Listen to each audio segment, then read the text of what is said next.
खुदा उनके नहायत शुक्रगुजार हैं इन मोमेंट्स के लिए, इन लम्हात के लिए जो हम सब की जिंदगी में खुदा ने बख्शे, ताकि मिलके खुदा उनके नाम को जलाल दें, उससे बरकतों को रसीद करें। अजीजों, आप मेरे साथ निकाल सकते हैं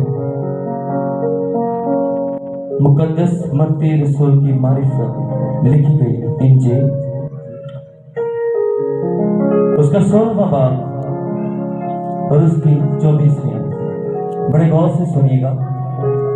खुदावंद की कलाम में यूं मरकूम है, उस वक्त यीशु ने अपने शागिर्दों से कहा कि अगर कोई मेरे पीछे आना चाहे तो अपनी खुदी का इनकार करे और अपनी सलीब उठाए और मेरे पीछे हो ले। पाक कलाम का पढ़ा और सुना जाना हम सबों के लिए बाइस से बरकत हो। खुदा का शुक्र। अजीजों, बाज़-औक़ात बहुत से लोग ऐसे अल्फाजों का रूटीन में इस्तेमाल करते हैं, ऐसे अल्फाज बोलते हैं जिन अल्फाजों के माने का उन्हें खुद को भी पता नहीं होता। उसकी रीजन क्या है? वक्त के साथ जो अल्फाज हैं उनके माने तब्दील हो जाते हैं। वैसे भी एक उर्दू दान है, वो कहते हैं 15 सालों के बाद आपको जो अपनी डिक्शनरी है वो थोड़ी देख लेना चाहिए कि उसमें क्या चेंजिंग्स आ रहे हैं। सो जो वर्ड्स हैं, जो अल्फाज हैं, उनके माने टाइम के साथ तब्दील होते हैं। वर्ड्स की तब्दीली में एक सोशल मीडिया बहुत बड़ा चेंज लेके आई है। आप देखिए फेसबुक पे आप बहुत से लोगों को लाइक करते हो, उनकी पोस्ट को लाइक करते हैं। लाइक का मतलब होता है पसंद करना। किसी चीज को आप बड़ा पसंद कर रहे हैं, आप कहते हैं मैं इस बात को लाइक करता हूँ।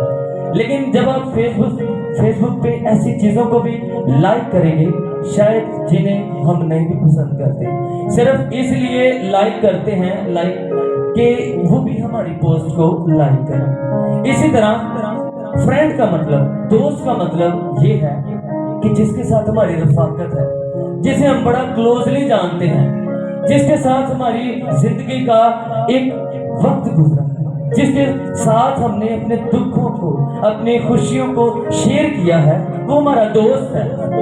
जिसके साथ हम अपनी तमाम जो बातें हैं वो शेयर कर सकते हैं।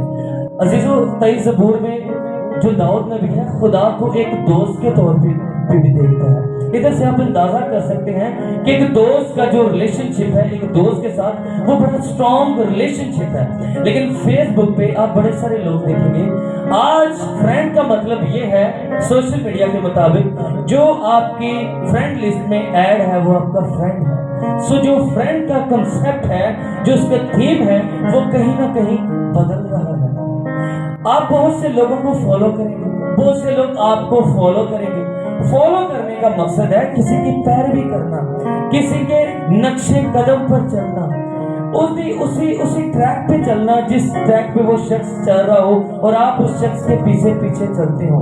लेकिन आज हम किसी को फॉलो करते हैं या हमें कोई फॉलो करता है, उसका बाज़ का मकसद ये होता है कि हम जान सके इसकी जिंदगी में क्या क्या हो रहा है, इसकी जिंदगी की अपडेट्स मुझे मिलती रहे। सो कहीं ना कहीं जो अल्फाज हैं अपने रियल मानी को खो रहे हैं। सो जीजो, हमें एक बात का बड़ा ख्याल रखना, जिन भी अल्फाजों को हम इस्तेमाल करें, उस अल्फाज की जो रूह है, जो थीम है, उस लफ्ज के पीछे जो ख्याल है, उस ख्याल को कायम रखना बहुत जरूरी है। आज जिस मैं वर्ड पे बात करना चाहूंगा वो है फॉलो करना। देखें, हमसे भी पूछे भाई आप किन के फॉलोअर्स हैं, तो हम कहते हैं हम जीसस क्राइस्ट के फॉलोअर्स हैं, हम यीशु मसीह के पैरोकार हैं, यीशु मसीह के शागिर्द हैं, यीशु मसीह की पैरवी करते हैं, यीशु मसीह को फॉलो करते हैं। आज हम जो वर्ड फॉलो है, पैरवी करना है कि हम किस तरह से यीशु की पैरवी कर सकते हैं और पैरवी करने का मकसद क्या है, तरीकाकार क्या है। अजीजों, आज हम यीशु मसीह को अगर फॉलो करना चाहते हैं, उसके पैरोकार ठहरना चाहते हैं, तो हमें फेसबुक, सोशल मीडिया या अपने जहन में जो हमने फॉलो करने का कंसेप्ट बनाया है, उस कंसेप्ट को छोड़ के जो मसीह की तालीम है, जो मसीह का तरीकाकार है, उसके मुताबिक आज हम देखेंगे कि हम किस तरह मसीह के पैरोकार बन सकते हैं। अजीजों, एक बात याद रखिएगा, بعض اوقات اس آیت کو بہت زیادہ یوز کیا جاتا ہے، جو مسیح میں ہیں ان پر سزا کا حکم نہیں۔ ایک بات یاد رکھیے گا، جو یسوع مسیح کی پیروی نہیں کرتا، جو یسوع مسیح کا شاگرد نہیں، وہ مسیح میں نہیں، وہ یسوع مسیح میں بھی نہیں۔ ایون تو ہم اگر کرسچن کے معنی پوچھیں کہ بھائی کرسچن کا مطلب کیا ہے، مسیحی کا مطلب کیا ہے، اور مسیح کا مطلب بھی یہی ہے جس میں سے مسیح نظر آئے، جس میں سے یسوع نظر آئے۔ کرسچن لائک کرائسٹ، سو ہم یسوع مسیح کی طرح لائک کرائسٹ تب ہی بنیں گے جب یسوع مسیح کے نقشے قدم پر چلیں گے، جب یسوع مسیح کو فالو کریں گے۔ آج یسوع مسیح کو فالو کرنے کے لیے ایک ورس میں ہمیں 4 اصول ملتے ہیں، 4 طریقہ کار ملتے ہیں۔ ان سٹیپس کو ون بائی ون ہم سیکھیں گے، جس میں سب سے پہلا سٹیپ ہے ڈیزائر۔ اب دیکھیں آیت کو دوبارہ غور کیجئے گا، آیت پر لکھا ہے اگر کوئی میرے پیچھے آنا چاہے، اگر کوئی میرے پیچھے آنا چاہنے سے کیا مراد ہے؟ خواہش کرنا، ڈیزائر، جو ہماری زندگی میں یسوع کو فالو کرنے کے لیے، یسوع کی پیروی کرنے کے لیے جو پہلا سٹیپ ہے وہ سٹیپ آف ڈیزائر ہے۔ وہ ہماری زندگی میں خواہش ہونا بہت ضروری ہے اس کام کے لیے، یسوع کی پیروی کرنے کے لیے۔ عزیزوں، پوری دنیا میں ہر چیز کا آغاز خواہش سے ہوتا ہے۔ پوری دنیا کی جو ترقی ہے اس کا آغاز بھی خواہش سے ہوتا ہے۔ انسان کی ترقی کا آغاز خواہش سے ہوتا ہے۔ خواہش ایک موٹیویشنل فورس ہے، ایک موٹیویٹنگ فورس ہے۔ خواہش ہمیں موٹیویٹ کرتی ہے، اور ایون دو ایک ایماندار جب اپنی زندگی میں نجات پانا چاہتا ہے اور جب ایماندار بننا چاہتا ہے، اس کی زندگی میں بھی جو پہلا سٹیپ ہے وہ خواہش ہے۔ خواہش کے بغیر ہم یسوع کو فالو نہیں کر سکتے، کرسچن نہیں ہو سکتے، مسیح کے پیروکار نہیں بن سکتے۔ سو ابراہم میزلو کے مطابق جو خواہش کی 5 سٹیجز ہیں، 5 لیول ہیں خواہش کے۔ ہر انسان کی زندگی میں پہلے 4 لیولز لازمی ہوتے ہیں۔ بڑے غور سے سنیے گا، ابراہم میزلو کے مطابق جو انسان کی زندگی میں پہلا لیول ہے خواہش کا، وہ یہ ہے کہ میں اپنی زندگی جیوں، میں اپنی زندگی بڑے اچھے سے جیوں۔ یہ ہر انسان کی زندگی میں بڑا عام سا، بڑا کامن سا، اور بڑا ہم کہہ سکتے ہیں کہ ایک عام سا یہ اس کی زندگی میں لیول ہے کہ وہ چاہتا ہے کہ میں اپنی زندگی اپنے طریقے سے جیوں۔ دوسرا لیول ایک انسان کی زندگی میں کون سا آتا ہے اکارڈنگ ٹو ابراہم میزلو؟ وہ کہتے ہیں کہ دوسرا لیول یہ ہے کہ ایک انسان چاہتا ہے کہ میں اپنی زندگی میں محفوظ رہوں، سیفٹی کو مانگتے ہیں اپنی زندگی میں، یہ اس کی دوسری خواہش ہے، خواہش کا دوسرا لیول ہے۔ تیسرا لیول اس کی زندگی میں یہ خواہش کا ہوتا ہے کہ میری زندگی میں محبت ہو، اب میں کسی سے محبت بھی کروں، یہ تیسرا لیول آتا ہے۔ اس کے بعد چوتھا لیول یہ آتا ہے ہر انسان کی زندگی میں کہ مجھے لوگ جانیں، میں لوگوں میں مشہور ہوں۔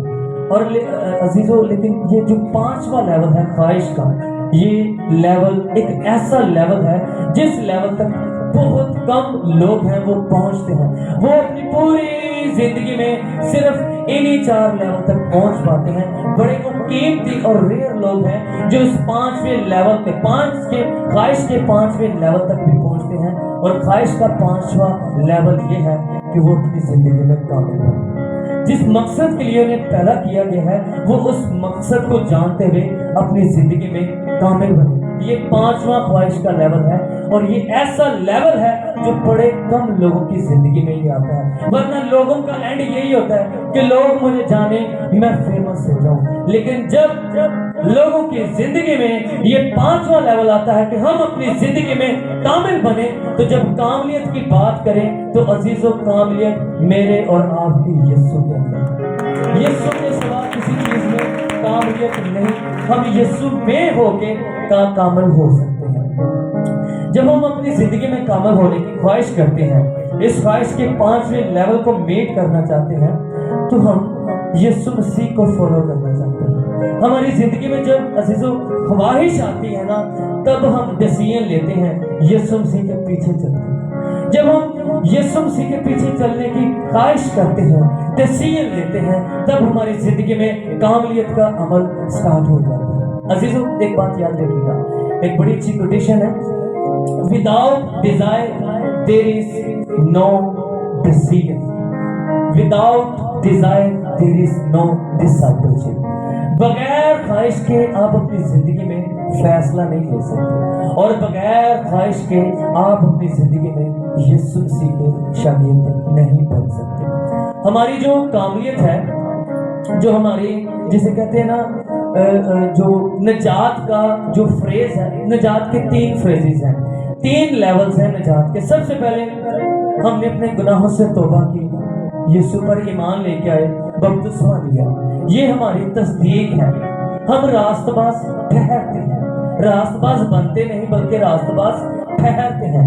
लेकिन उसके बाद जब डे बाय डे हम अपनी जिंदगी में यीशु को फॉलो करते हैं, हम यीशु की तालीम को फॉलो करते हुए अपनी जिंदगी में गुनाहों को तर्क करते जाते हैं। और ये प्रोग्रेशनल प्रोसेस है, ये एकदम से नहीं होता बल्कि आस्ता आस्ता होता है। इसे कहते हैं तकदीस का अमल, सैंक्टिफिकेशन। और इसके बाद जब हम यीशु को फॉलो करते जाते हैं, उसके बाद हमारी जिंदगी में तकमील आती है। फिर हमारी जिंदगी में यीशु मसीह का ज़हूर आता है कि हमारी जिंदगी में से यीशु मसीह नजर आए। सो पहला तस्दीक, तकदीस और तकमील, जस्टिफिकेशन, सैंक्टिफिकेशन और ग्लोरिफिकेशन। सो ग्लोरिफिकेशन तक पहुंचने के लिए, सैंक्टिफाई करने के लिए और अपनी जिंदगी में तकदीस के अमल में आने के लिए हमें डिसीजन लेने की जरूरत है, हमारी जिंदगी में ख्वाहिश की जरूरत है। सो एक ईमानदार की जिंदगी में जो पहला स्टेप होना चाहिए, जो पहला लेवल होना चाहिए, यीशु मसीह को फॉलो करने के लिए, यीशु मसीह की पैरवी करने के लिए, उसके दिल में ख्वाहिश का ये 5वां लेवल होना बहुत जरूरी है। सो दूसरा लेवल, जो दूसरा स्टेप है यीशु मसीह के पैरोकार बनने के लिए, वो है स्टेप ऑफ डिनाइंग। मुकद्दस कलाम में लिखा है, अगर कोई मेरे पीछे आना चाहे तो अपनी खुदी का इनकार, अपनी खुदी का इनकार करें। इस वर्ड को अपने बड़े गौर से समझते। इनकार करने से मुराद ये नहीं कि हम अपनी कुछ चीजों से इनकार कर दें, मैंने ये नहीं खाना, ये काम नहीं करना। नो, इसमें जो ये इक्तबास बात कर रहा है, ये एक फर्क हमें एक थीम दे रहा है, ये एक फर्क आइडिया दे रहा है कि हमें किस तरह अपनी खुदी का इनकार कर सकते हैं। जो हमारा वर्ल्डली, जो हमारी फिलोसफी है, दुनियावी जो हमारी जिंदगी में, जो हमारे ज़हन में तस्वुरात हैं, हमने उनसे हटना है। खुद गर्जी की जो सेल्फिश लाइफ है उसे तर्क करना है। हम सिर्फ अपने बारे में सोचें, अपने बारे में हम डिसीजंस लें, अपने आप को बेहतर करने की कोशिश करें। ये सेल्फिश लिविंग को छोड़ के खुदा की मर्जी को पहली तरजीह देना।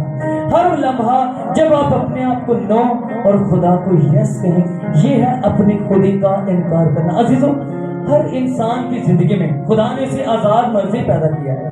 हमें खुदा ने रोबोट नहीं पैदा किया बल्कि आज़ाद मर्जी पैदा किया है। सो आज़ाद मर्जी ने खुदा ने हमें चॉइस दी है। हमारे पास हक है कि हम अपनी जिंदगी के फैसले खुद कर सकें। लेकिन जब हम अपनी जिंदगी के फैसलों पर अपने आप को नहीं बल्कि यीशु को प्रायोरिटी देते हैं, तो हम अपनी खुदी का इनकार करते हैं।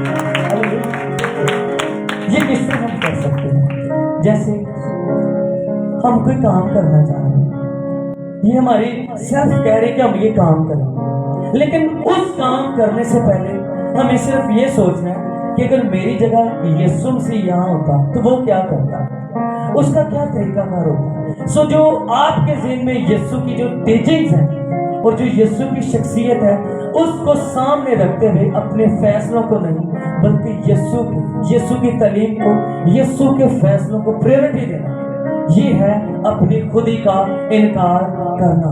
एक खुदा के खादम बड़ी खूबसूरत बात करते हैं। वो कहते हैं कि मसीह की गुलामी बदनी गुलामी से आज़ादी है। मसीह की गुलामी बदनी गुलामी से आज़ादी है।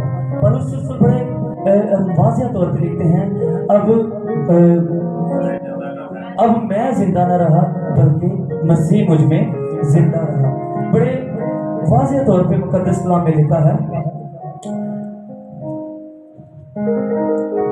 क्या तुम नहीं जानते कि तुम्हारा बदन खुदा का मकदस है जो तुम में बसा हुआ है। तुम खुदा के मकदस हो। خدا کا روح تم میں بسا ہوا ہے اور ہم خون سے خریدے ہوئے ہیں، خدا کے خون سے خریدے ہوئے ہیں۔